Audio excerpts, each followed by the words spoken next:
नमस्कार, मेरा नाम है चंद्रमणि शुक्ला और आप देख रहे हैं द लीडर हिंदी। उत्तर प्रदेश के लखीमपुर खीरी जिले की गोला गोकरणनाथ सीट के उपचुनाव के लिए 3 नवंबर को मतदान होना है। ये वही लखीमपुर खीरी है जो 1 साल पहले अचानक से सुर्खियों में आ गया था। वजह थी कि केंद्रीय गृह राज्य मंत्री के बेटे ने किसानों पर गाड़ियां चढ़ा दी थी। मुद्दा पूरे विधानसभा चुनाव में चर्चा का विषय बना रहा, लेकिन जब नतीजे आए तो जिले की सभी सीटों पर भाजपा का कब्जा दिखा। मतलब साफ था कि इतना बड़ा मुद्दा जो राष्ट्रीय राजनीति को हिलाने की क्षमता रखता था, वो उस जिले में भी सत्ताधारी दल को नुकसान नहीं पहुंचा पाया।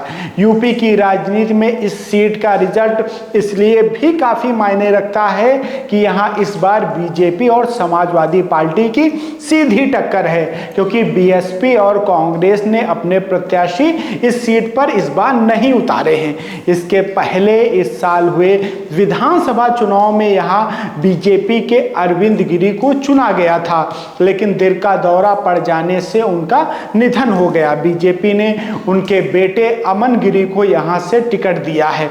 वहीं समाजवादी पार्टी ने पूर्व विधायक विनय तिवारी को मैदान में उतारा है। अगर बात मुद्दों की जाए तो लखीमपुर खीरी का बड़ा हिस्सा इस साल हुई बारिश में बाढ़ से जूझता रहा है। इसमें से ये विधानसभा क्षेत्र भी आता है। मतलब साफ है कि इस चुनाव में सरकार की ओर से बाढ़ के दौरान किए गए राहत कार्य और बचाव के कामों को भी कसौटी पर कसा जाएगा। हालांकि स्थानीय सपा नेताओं का दावा है कि बीजेपी सरकार लोगों को मदद पहुंचाने में फेल रही है, लेकिन अमन गिरी की बात करें तो सहानुभूति का उन्हें फायदा मिल सकता है। रणनीतिकारों का मानना है कि अरविंद गिरी इस सीट से 5 बार विधायक चुने गए थे और गिरी परिवार की छवि भी यहां पर ठीक ठाक ही है।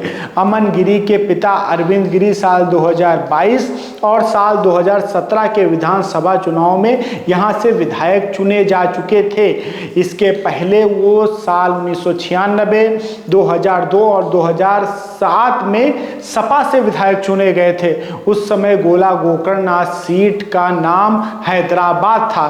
साल 2012 में अरविंद गिरी कांग्रेस के टिकट से चुनाव लड़े थे, लेकिन वो हार गए थे। इसके बाद वो बीजेपी में शामिल हो गए। समाजवादी पार्टी के प्रत्याशी विनय तिवारी भी इसी सीट से विधायक रह चुके हैं। 2012 में वो विधायक चुने गए थे, लेकिन 2017 और 2022 में वो चुनाव हार गए। दोनों ही चुनाव में उनको अरविंद गिरी ने यहां से हराया था। अब बात यहां के जाति समीकरण की भी कर लेते हैं। वैसे तो इस सीट पर सभी जातियों का वोट है, लेकिन ओबीसी में आने वाली कुर्मी और मुसलमानों का वोट सबसे ज्यादा महत्वपूर्ण है। आमतौर पर यूपी में कुर्मी बीजेपी के साथ है और मुसलमान समाजवादी पार्टी को वोट देता है।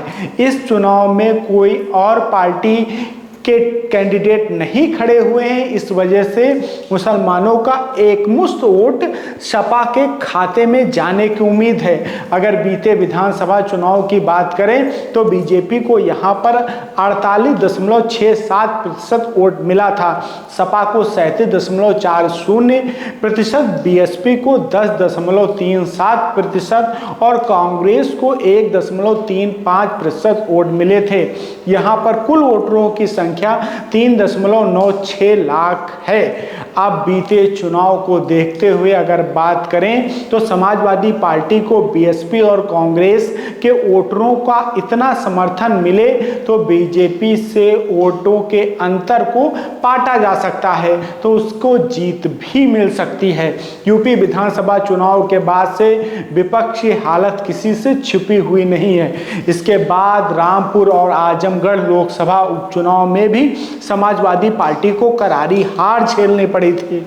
लेकिन अगर इस चुनाव में सपा को जीत मिलती है तो ये एक तरह का उसके लिए एनर्जी बूस्टर होगा। वहीं दूसरी तरफ यूपी में बीजेपी लोकसभा चुनाव 2024 में सभी 80 सीट जीतने का लक्ष्य लेकर चल रही है और बीजेपी अपने आत्मविश्वास को और मजबूत करना चाहेगी। यही वजह है कि बीजेपी की ओर से यहां मंत्रियों की फौज उतार दी गई है, जिसकी अगवानी खुद मुख्यमंत्री योगी आदित्यनाथ कर रहे हैं। ऐसे में अब देखना होगा कि समाजवादी पार्टी इसे कितनी टक्कर दे पाती है। अगर आपको हमारे वीडियो पसंद आ रहे हैं तो लाइक करें, इसके साथ ही चैनल को सब्सक्राइब करें।